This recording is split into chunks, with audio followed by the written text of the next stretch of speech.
সামাজিক সচেতনতার পরিবেশ দূষণ রোধে যথাযথ ভূমিকা পালন করতে পারে না। এর জন্য প্রয়োজন কঠোর নীতিমালা। আইন জিনিসটা হলো একটি নিয়ম, আইন সৃষ্টি করেছে মানুষ, এটা আমরা জানি।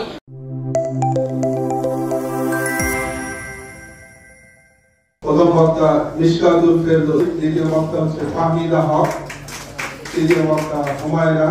নীতিমালা হলো কোনো প্রতিষ্ঠান, সরকার বা সমাজ কর্তৃক নির্ধারিত নিয়ম ও নির্দেশনা যা মানুষকে নির্দিষ্ট কাজ করতে কিছু না করতে বলা দেখায়। সামাজিক সচেতনতা হলো সমাজের সমস্যা, অন্যের অধিকার ও দায়িত্ব সম্পর্কে সচেতন থাকা এবং ন্যায়সঙ্গত দায়িত্বশীলতা আচরণ করা, যেমন গাছ লাগানো, প্লাস্টিক কম ব্যবহার করা এবং ডাস্টবিনে ময়লা ফেলা। কিন্তু মাননীয় সভাপতি সামাজিক সচেতনতার পরিবেশ দূষণ রোধে যথাযথ ভূমিকা পালন করতে পারে না। এর জন্য প্রয়োজন কঠোর নীতিমালা। The mind is own its place and itself can make a heaven of a hell and a hell of a heaven.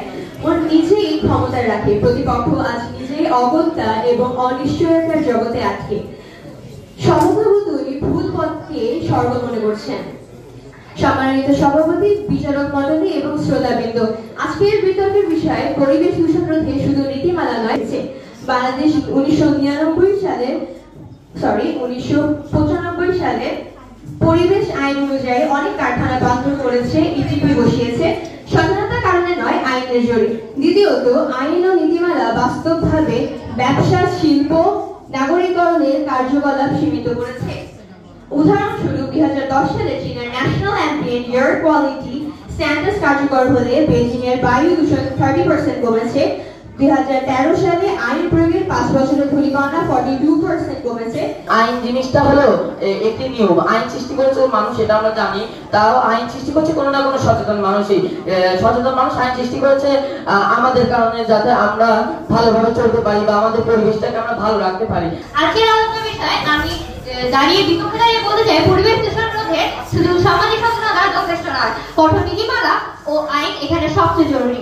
প্রথমত, মানুষের সামাজিক সচেতনতা থাকলেও তার সবসময় কাজে রূপ নেয় না। উদাহরণস্বরূপ, অনেকে জানে যে পলিথিন পরিবেশের জন্য ক্ষতিকর, কিন্তু বাজারে গেলে সহজে সস্তা হওয়ায় তা ব্যবহার করে আইন শুধুমাত্র সচেতনতা নয়, সরকারের পক্ষ থেকে পলিথিন নিষিদ্ধ করার আইন এবং তা ভঙ্গ করলে শাস্তির ব্যবস্থা করে কার্যকর সমাধান। দ্বিতীয়ত, বড় শিল্প কারখানাগুলো পরিবেশ দূষণের সবচেয়ে বড় উৎস। তাদের সচেতনতার উপর নির্ভর করলে পরিবেশ রক্ষা অসম্ভব।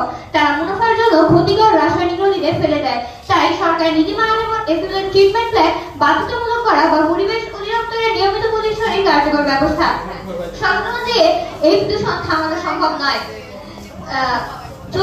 তৃতীয়ত, সচেতনতা মানুষের ব্যক্তিগত আচরণে সীমাবদ্ধ থাকে। কেউ ময়লা ডাস্টবিনে ফেলবে, কেউ গাছ লাগাবে, কিন্তু পরিবেশ রক্ষার জন্য যে বড় মাপের কাজ দরকার, যেমন বায়ু দূষণ নিয়ন্ত্রণ, নদী খনন, বন সংরক্ষণ বা জলবায়ু পরিবর্তন মোকাবেলায়, সেগুলো কেবল সরকারি পরিকল্পিত নীতিমালা ও আইন বাস্তবায়নের মাধ্যমে সম্ভব।